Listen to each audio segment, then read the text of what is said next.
Miss Gillian Lynne was a problematic lady. Everybody around her seemed to have a problem with her. But it's actually not fair to call her a lady because she was an 8-year-old.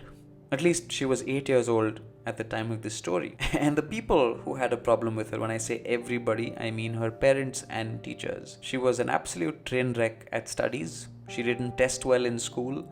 She didn't have a good handwriting. She never submitted her assignments on time. And she never paid attention in class. As per teachers and parents of any 8-year-old, she was not at all on track for success in life. At the tender age of 8, everybody around her had decided that she was not going to be successful. In fact, her fidgeting and lack of attention in class became such a big problem that teachers now had to stop the class just to get her attention back on the blackboard. Eventually, this too became such a problem that she had started distracting people who used to sit around her in class. And that's when Gillian's teachers thought it was a good idea to write a letter to Gillian's parents, warning her of the problem, the impending doom of this child's future. This problem was reported to the principal of the school. A letter was written and sent to the parents. The letter mentioned in clear, bold letters that the school thought Gillian was unfit for regular school and that maybe the parents should consider sending her to special school. It's important bearing in mind that this story is from the 1930s. It's not 2023. Conditions like ADHD, attention deficiency disorders, they weren't discovered back then. So either you paid attention in class like everybody else, or you had a problem and you went to special school. Gillian's parents received this letter and they acted promptly. They decided to take strict action, and Gillian's mother woke up the next morning, woke her child up, dressed her up in her best dress, and got her ready to go see a psychologist. Now this psychologist would decide the fate of Miss Gillian Lynne, whether she'd go to regular school or a special school. It was an intimidating environment, atmosphere. Gillian and her mother were escorted into the psychologist's oak-paneled office. There was a beautiful old wooden table to one side of the room, and the other side of the room had this massive couch. The psychologist was a daunting figure. He was about 6 feet tall, wore a corduroy jacket. He smelt of cigarettes and he had a baritone, deep voice. He walked up to Gillian and said, "Young lady, will you follow me, please?" Escorted her to the big couch to one side of the room, asked her to sit there. Gillian sat there. She was nervous. Even though she was only 8 years old, she knew that this meeting would have a big impact on her life. On the other side of the room, the psychologist and Gillian's mother sat down for a chat. They spoke for 20 long minutes about everything that the school had told the parents, and in the meantime, Gillian was just sitting there alone on that couch. Her feet barely reached the ground. She was 8 years old. And the poor girl was so nervous that she was sitting on her hands to stop her from fidgeting. After the meeting was over, the psychologist walked back up to Gillian, knelt down and softly spoke to her. He said, "Young lady, you've been very patient so far, but I want you to be patient for a few more minutes. Your mother and I have something else to discuss in private, so we'll head out of this room.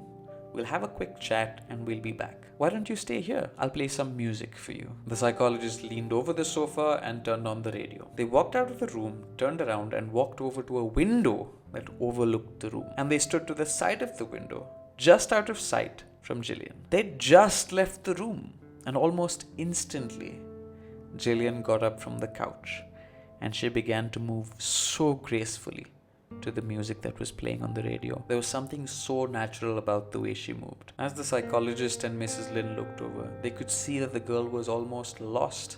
She wasn't even thinking as her body moved. The movements weren't forced, it was happening all too naturally. And just then, the psychologist turned to Mrs. Lynne and said, "You know what, Mrs. Lynne? It's just occurred to me. Your child isn't sick. She just loves to dance." She then suggested to Mrs. Lynne that she put her daughter to a dance class, and Gillian's fate had been decided. Gillian's mother did exactly as the psychologist asked. She went to regular school on weekdays, and on weekends she went to dance class. And she loved this class so much because all the kids that came to this class were just like Gillian. They couldn't sit still.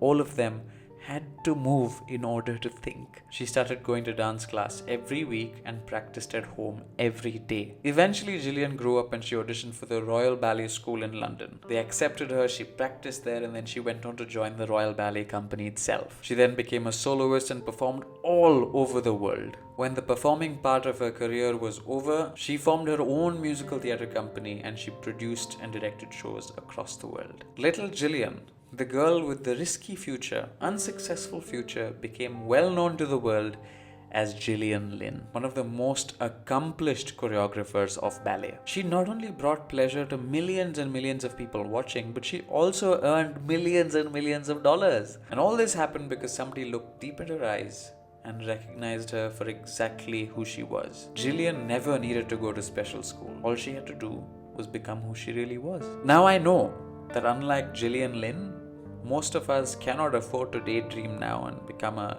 tennis superstar or become a rock star who plays the lead guitar in a rock band and who's going to pack the Wembley Stadium with 100,000 people paying to watch you perform. But here's the catch.